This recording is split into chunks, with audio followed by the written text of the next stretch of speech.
أفتخر بأني أعطي صورة ممتازة للمسلمين في أمريكا ذو أصول عربية وفلسطينية بسبب شغلي في مجلس النواب وفي الحياة السياسية.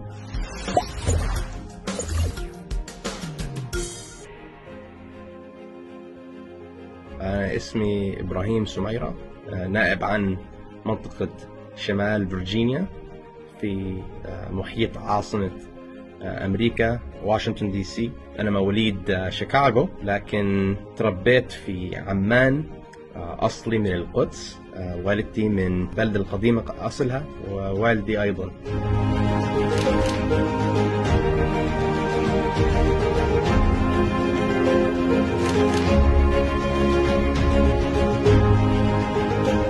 عمري الصغير وقتها وحتى الآن كشخص كان وقتها عمره 27 شيء بالنسبة لهم مهم، مكسب أنهم يستثمروا في الشباب حتى يتطور المجتمع الأمريكي في أسرع وقت ممكن لصالح مستقبل أمريكا اللي هي معتمدة بشكل أساسي على الجيل الشاب الأمريكي.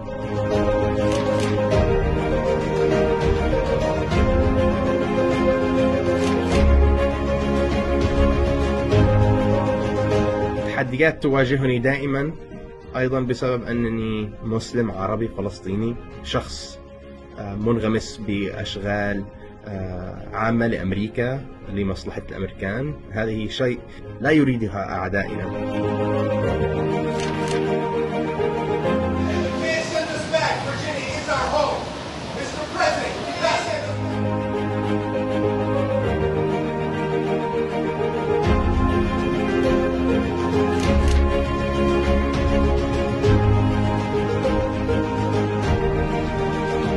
أريد تغيير كثير في السياسة الأمريكية، وهي أولا وآخرا عمل فعال ضد الفساد في أمريكا، لأن الفساد في أمريكا هو يفسد العالم بأكمله بكون أمريكا هي القوة العظمى في العالم.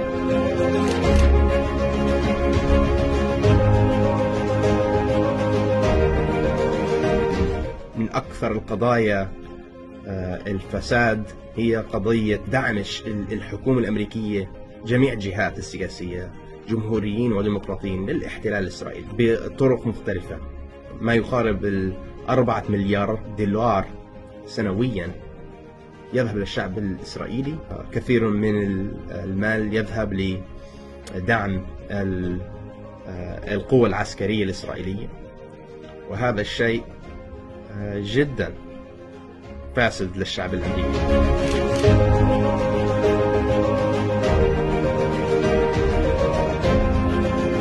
رسالتي للشباب الفلسطيني في الشتات في العالم كله وفي أمريكا: لا تنسى قضيتك، كن مركزا على أحوال الشعوب التي أنت حولك، اهتم بشؤونهم، لأنك لما تهتم بشؤونهم تظهر أنك أنت ليس فقط تهتم بنفسك ولكن تهتم بالآخرين.